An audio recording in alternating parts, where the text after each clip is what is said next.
1998 সালে কাজী হায়াতের তেজি ছবির মাধ্যমে নায়কের চেয়ার ছেড়ে প্রথম ভিলেনের চেয়ারে বসেন ডিপজল।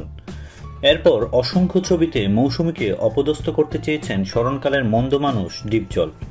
কিন্তু এবার আর মৌসুমীকে উত্ত্যক্ত করবেন না ডিপজল, বরং উল্টো বুকে জড়িয়ে নেবেন নায়িকাকে। দুশ্চরিত্রের মুখোশ উন্মোচন না করে দুলাভাই জিন্দাবাদ ছবিতে ডিপজলের স্ত্রীর চরিত্রে অভিনয় করেছেন মৌসুমী। এই প্রথম জুটি বেঁধে অভিনয় করছেন একে অন্যের বিপরীতে।